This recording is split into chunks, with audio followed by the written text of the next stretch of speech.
Mga kasamurayan, Suzuki Sanyelo naman tayo ng Samurai Paint. Kung gusto nyo ng kakaibang kulay, panoorin nyo yung video kung paano namin ginawa ang proseso. Samurai Paint.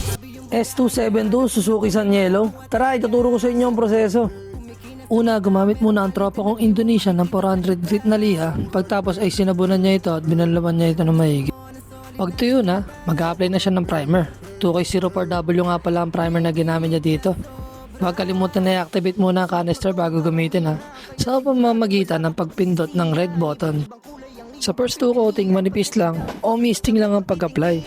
Para pag-apply natin ng third coating, ganito siya kaputi. Pag natuyo, magiging magaspang ang surface dahil sa hardener or epoxy. Kaya gagamitan niya ito ng 1000 to 1500 grit size na liha para pakinisin ulit ang surface. At binalawan niya ulit ito ng maigi. At ngayon naman ilalagay na niya S272 Sanyelo para sa top color. Same pa din ang application, layer by layer. At gawin natin 2 to 3 coatings na may 5 minutes interval para mas maganda ang outcome mga kasamurayan. At ito na magiging resulta mga kasamurayan. Nilagyan na din ng tropa kong Indonesian ng sticker bago siya maglagay ng clear coat. Ngayon naman ito na ang huling process, ang top coat. Gumamit siya ng 2K01 Clear.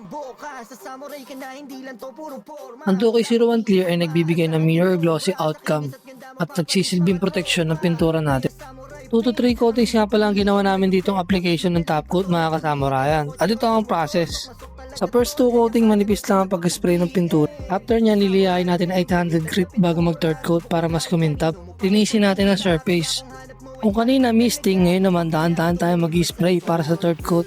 Pero alalay lang dahil baka tumulang pintura. At ito na, S272 Sanyelo ng Samurai Paint. Kita nyo ang tikas ng kulay sa sporty ng tropa nating Indo Boys.